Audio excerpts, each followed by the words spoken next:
गेला जेव्हा 11 वर्ष पूर्ण होतात, एक अत्यंत सहिष्णुतावादी विचारवंत कट्टरपंथीयांमुळे मारला जातो.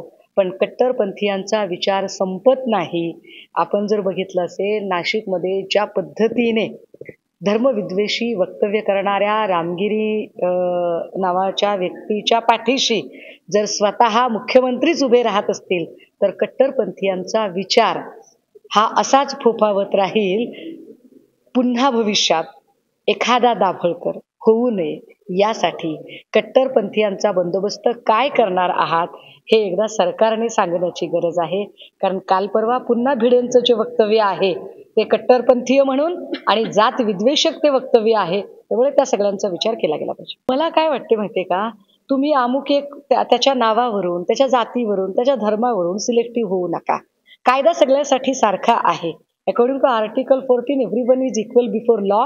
तिथे प्रश्न आमदार संजय गायकवाड असो की अजून कोणी थॉमस असो की अजून कोणी अब्दुल असो की अजून कोणी भागवत असो, जो कोणी असेल तो व्यक्ती कुठल्या जात धर्माची आहे याकडे न बघता जो कायद्याचं पालन करतोय, ओके, कायदा पाळत नसेल तर त्याला पनिश करावं लागेल. जर लक्षात आलं बघितलं आपण तर मागच्या 10 वर्षामध्ये तब्बल 7.5 वर्ष झालं देवेंद्र फडणवीसजी हे गृहमंत्री म्हणून कामकाज करत आहेत.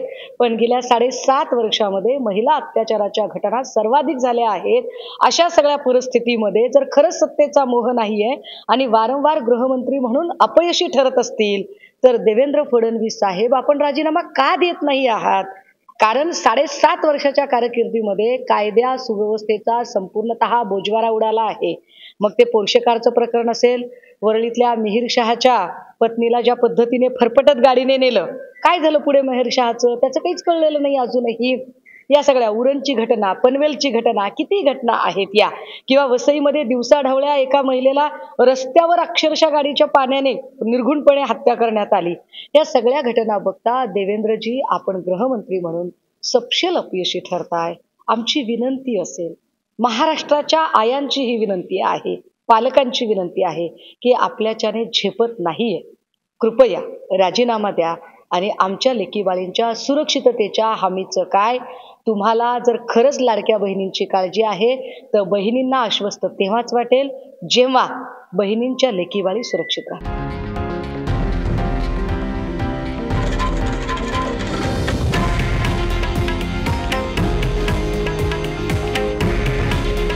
हे आहे देशातील नंबर 1 न्यूज नेटवर्क आणि आपण पाहत आहात TV9 मराठी.